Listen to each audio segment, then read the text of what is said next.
Story 2. The Moonbeam Chef. The Radaran people who live along the banks of the Yeeg River tell many curious tales. Chief among them are the stories of a mysterious being known by them as the Moonbeam Chef. Descriptions of the mystical chef vary from person to person. However, many people agree upon 3 key points. 1. The chef is quite large. By most estimates, it stands around 7 or 8 feet tall. 2. The facial features of the chef are hazy and indistinct. No one has ever been able to tell with certainty if it is male or female in origin. 3. The chef does not speak, only communicating with nods and shakes of its head and gestures with its hands. It is said that finding the chef is no easy task. You must venture out alone on a night when the moon is at its fullest. Then, walk along the shoreline with your head tilted upwards, never losing sight of the moon.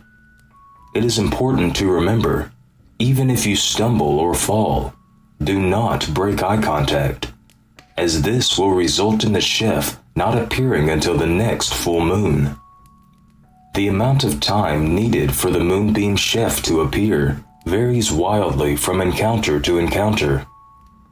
For some, it arrives in less than a minute.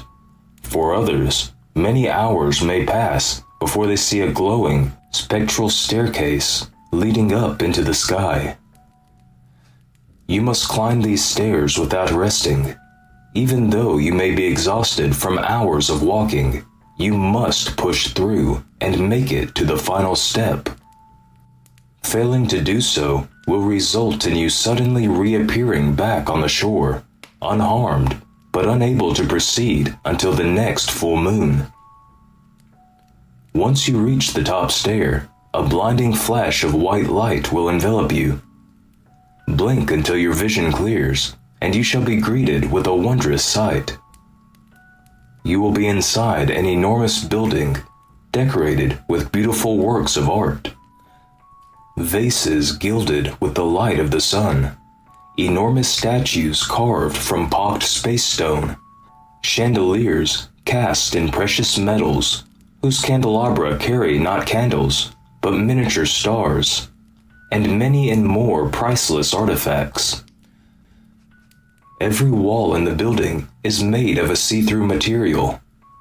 Outside, you will be able to see the wonders of the night sky closer than you would have ever thought imaginable.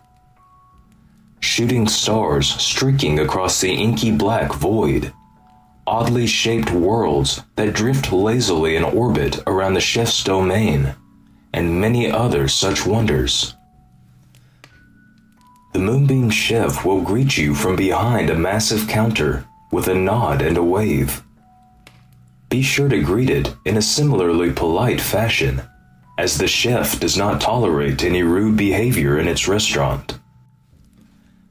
The chef will then gesture for you to take a seat at one of the comfy-looking stools that line the counter. It will seem to study you for a brief time. Do not worry. It is just trying to determine what kind of dish would best suit your tastes. Rest assured, the chef is never wrong with their choices. Once it has made up its mind, the chef will clap its hands twice in quick succession. A shaft of moonlight will shoot downwards from the heavens, coiling about the hands of the chef as if alive. The chef will then shape and mold the moonlight into a dish that perfectly suits your palate. The dishes vary from person to person. Some receive immaculate cuts of perfectly cooked meats, others, fresh vegetables, braised in unknown but delicious sauces, and others might be served oddly colored fruits that are, nonetheless, quite delicious. The possibilities are as varied as are the people who dine with the Moonbeam Chef. Once you are finished, make sure to thank the chef for its time.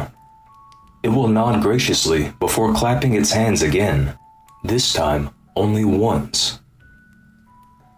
After another blinding flash of light, you will find yourself back along the river. Your belly will be full for quite some time, and your mind will be clear and refreshed. Although you can only visit the Moonbeam Chef once in a lifetime, the memories of its magical home and the taste of your hand-tailored meal will stay with you until the end of your days. The end.